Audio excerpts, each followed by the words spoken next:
Hello, everybody. Welcome back to the show, Science Dispatch Podcast.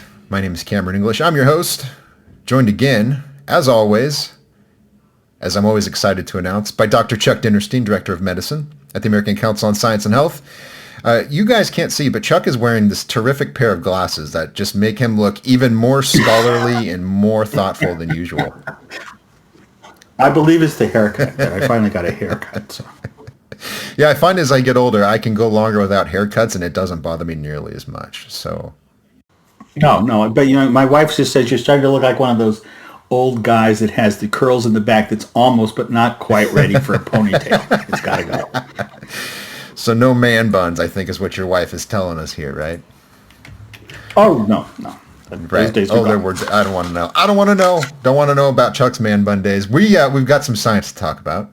And this is a surprisingly interesting story. And I mean that in the nicest way, Chuck, because sometimes articles are so technical that it's really difficult to pull the significance out of them for most people. But I think you did that really well here. So this story is called, Can You Hear Me Now? If not, Zinc may be why. So your summary here, you say hearing loss frequently due to exposure to loud noises is a significant health problem. Its biological underpinning may well be due to what we consider a trace mineral, zinc. Now, first off, before you jump in here, Chuck, what stuck out to me is that when people in public health or science communication talk about vitamins and minerals today, it's almost universally negative because they're attacking someone, us included, attacking someone that sells supplements online. But you're making a really important point here that this actually plays a really significant role in our overall health. So talk about this a little bit. Okay, so it does play an important role, but the role in terms of hearing represents only 10% of our zinc. So you need not rush out and start sucking on galvanized nails or buying zinc supplements, whatever method you choose, to increase your zinc levels. And the reason I think that I came to this is because as I get older, there are restaurants I just can't go into any longer because I just can't hear the conversation with the people at the table. And not only am I in the group that goes to dinner at 5 o'clock in the evening, I am in the group that might as well bring the ear trumpet so we can hear the conversation. So that's where my general interest came, and then I ran across this article. As it turns out, loud noises are a very common cause of hearing loss. You know, when you think about the rock and rollers, loud noises come to mind, and they all have some significant degree of hearing loss. That hearing loss is not as great, as I mentioned in the article, as it is among the veterans,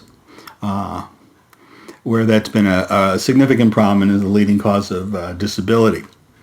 Having then said that, loud noises, it was unclear what was causing hearing loss related to the loud noises. And this study gets what was going on. So let me say something really quick about how we hear. Is that funny thing that holds our glasses on the outside of our head, the pinna, really is there to collect sounds which go down the ear canal to the eardrum, and those sounds, which are really just vibrations and changes in air pressure, make the little eardrum go in and out, and that affects 3 teeny little bones, and those bones in turn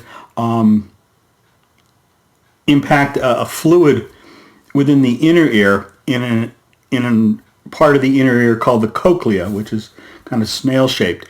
And it's there that the nerve fibers react to different frequencies of that air pressure, and we perceive that in our brain as sound. What the researchers found is that in the presence of loud noises, the cells within the cochlea become perturbed. I guess, and I don't know that there's any better reason to explain why that is. And their metabolism of zinc changes. Now, most zinc in our body is wrapped up in chemicals that help us carry out enzymatic reactions. But a very small portion of the zinc, which they call labile zinc, which is just floating around there, modulates nerve activities. And what they discovered is that the loud noises cause the inner ear cells to release more zinc than they normally would. And as a result, that caused perturbations of the signals going from our inner ear to our brain and caused the hearing loss. So I thought that was, that was just neat science. And they did a number of experiments with mice showing that they could control the genes that were responsible, that the sounds were upregulating genes, which caused more of the zinc to be hanging around outside the synapses, which caused more excitatory signals and down the line. But the bottom line of the story was that the high volume sounds perturbed a very simple mechanism within our inner brain that caused the hearing loss. By the way, I felt horrible for the mice involved in these studies. It must have been just terrible. I don't know, did they put on Metallica in the lab and just blare it in these poor animals' ears, or I don't know what they did, but I don't know if I could get through an experiment like that. No, it was not along the waterboarding study area. Yeah, the only worst one is when they stick these rats in a tube and then just pump tobacco smoke into. Oh no! Well, we know that they're not nice right. to the rodents. I mean, they throw them in the water and let them swim around for a few days, which they can't do. They have to smoke cigarettes, which they don't like. Yeah, not particularly relevant to the story. I just wanted to observe that's just. Yeah, no, I hear PETA you. is a horrible organization, but I can at least appreciate the gut reaction to that. Anyways, so I mean, there are specifics we can get into here, but I mean, what's the takeaway for the average person? I know you say that hearing loss is particularly a concern for the elderly. Apparently, there's some association with Alzheimer's. I think you get into that. So.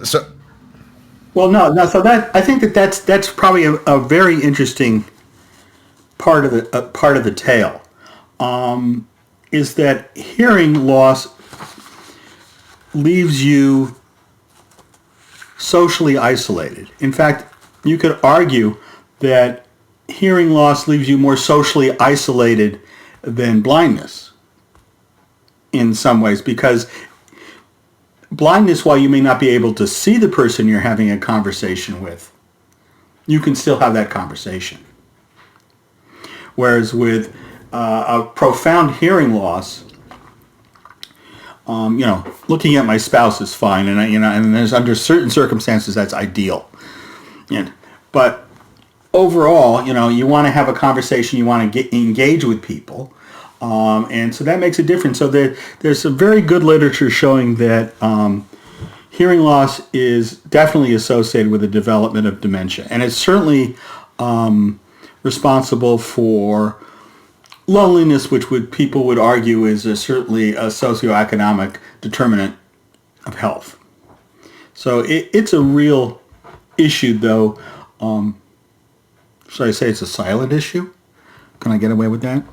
To the public.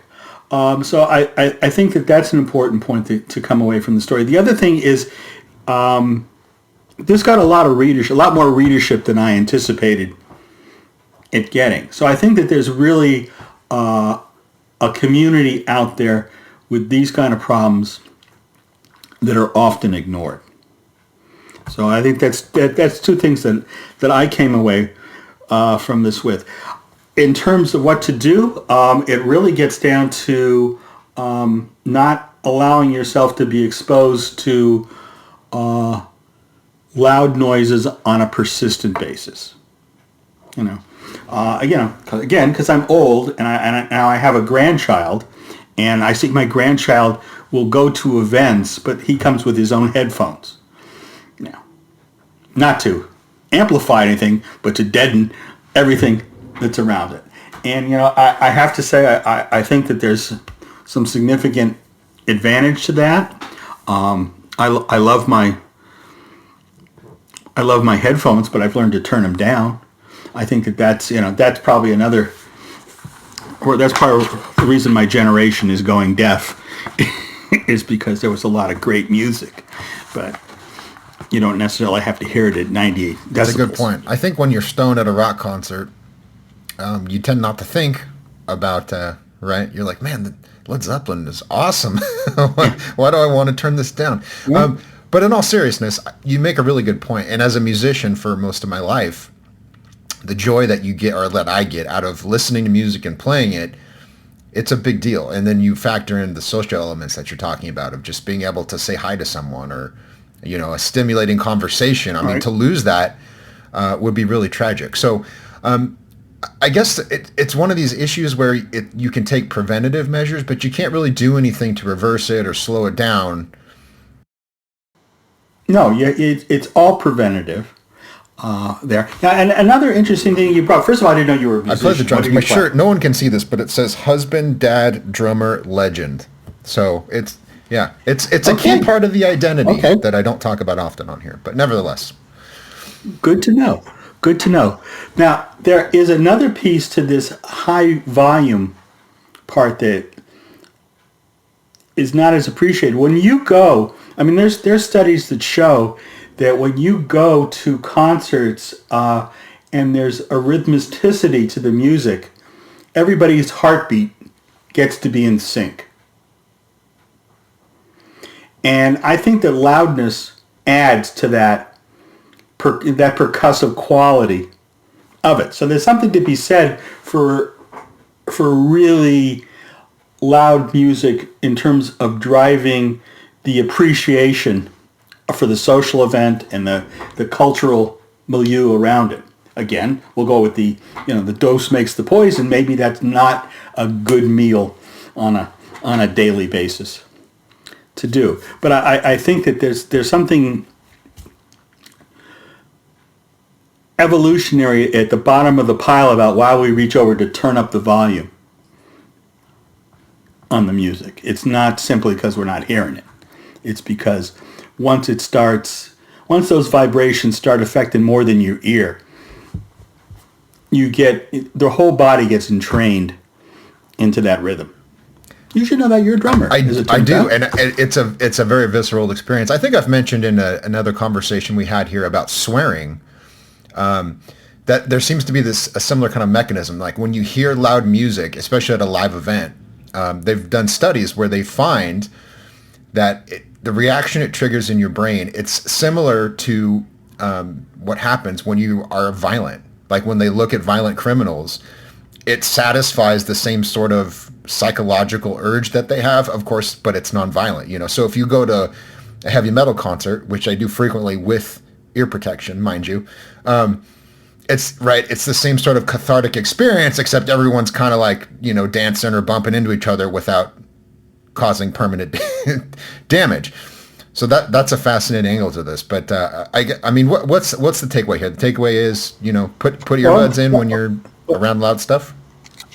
Yes, that's the basic takeaway. And I would add another piece to what you just said, because our friend Dr. Bloom, a pianist, just wrote a piece about major and minor keys and why they hit us differently emotionally. And as it turns out, minor keys are much more, sonically related to shouting and anger in general things. And that may very well be why we shy away from them. And the nurturing whispers of mom are much more sonically related to major keys. And so that's why they think we have that very different reaction to something that's just a note different. Yeah, it's a whole fascinating subject. There's a book called This Is Your Brain on Music that talks all about this kind of stuff. There's so much interesting research on that kind of thing. But so I guess as you said, don't go suck on nails. Don't go eating handfuls of dirt. Don't go buy zinc supplements. It sounds like that's really not related to your ear health in the sense of something you can control. No. If you're looking to control your ear health, I hadn't thought about that, ear health. Don't put a Q-tip in your ear, and you don't need any zinc supplements, but you may want to buy yourself a good set of headphones that you don't turn up. Yeah, good advice. All right, well, we'll leave it there, everyone. Go check out this article. Again, it's a very clever title. Can you hear me now? Wink, wink. Or I guess, I don't know, can you wink ears? Whatever. If not, zinc may be why. That's Dr. Dinerstein's article for the week. And go read it and be edified and informed of cool science stuff. And with that, we're going to wrap it up. You can follow us on social media. The organization is on X, Twitter. It's just at ACSH.org. I am at CamJEnglish. And if you want to talk to Chuck, reach out to the organization. Email is on the website. Ask questions. Offer your opinions. If they're thoughtful, Chuck will respond because he likes to engage. And with that, we'll wrap it up. We're all done. See you